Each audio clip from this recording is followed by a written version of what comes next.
இப்போ எங்கள் அண்ணன் வந்தாங்க, கமலஹாசன் அண்ணன், அவங்களுக்கு சரியாக வரல, திருப்பி நடிக்க போயிட்டாங்க. கமல்ஹாசன் அரசியலுக்கு வந்து தனக்கு இது சரியாக இல்லை என திரும்ப நடிக்க சென்று விட்டதாக பிரச்சாரத்தில் நாம் தமிழர் கட்சி ஒருங்கிணைப்பாளர் சீமான் கலாய்த்து பேசியுள்ளார். கோடி கனவு கொண்டோம், கூடி நிறைவேற்ற ஓடி வாருங்கள் என் உறவுகளேன்னு நாங்கள் கை நீட்டி அழைக்கிறது காரணம் தான். ஒரு ஓட்டு தானே கேட்குறவங்க மையன், ஒரே ஒரு ஓட்டு அதான் போட்டாச்சே. உதயசூரியன் தான் போட்டாச்சு என் பங்காளி வடிவேல் சொல்லுவார்ல, பார்த்துவேன் அந்த வெற்றி கொடி கட்டி என் தம்பி சேரன் எடுத்து இதில் ஒரு கையெழுத்து, இதில் ஒரு கையெழுத்து, இதில் ஒரு கையெழுத்தான். போட்டாச்சு எத்தனை அப்படி ஒரு தடவை கேளுங்க. உதயசூரியன் போட்டாச்சு எம்பிட்டு நாளைக்கு பாப்பா.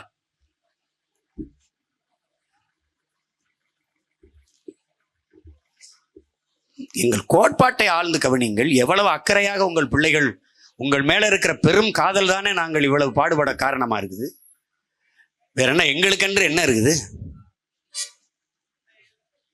அப்படி இல்லை. இப்ப எங்க அண்ணன் வந்தாங்க, கமலஹாசன் அண்ணன், அவங்களுக்கு சரியா வரல, திருப்பி நடிக்க போயிட்டாங்க. அது மாதிரி உங்க மகன் போனா ஒன்று என் மக்களுக்காக, அவர்கள் விடுதலைக்காக அரசியல் செய்வேன், இல்லைன்னா 100 பேருக்கு சோறு போடுற விவசாயத்தை செய்வேன். 2ல் 1 தான் செய்வேன். இதில் வெள்ளை வெட்டினா நாட்டையே விவசாய நாடாக மாற்றுவேன்.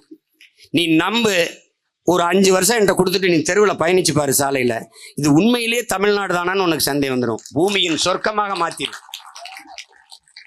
ஆஸ்திரேலியா, சுவிட்சர்லாந்து, இந்த நாடுகளில் நீ சாலையில் பயணிக்கும் போது இரு பக்கமும் பார்த்தீங்கன்னா அப்படி.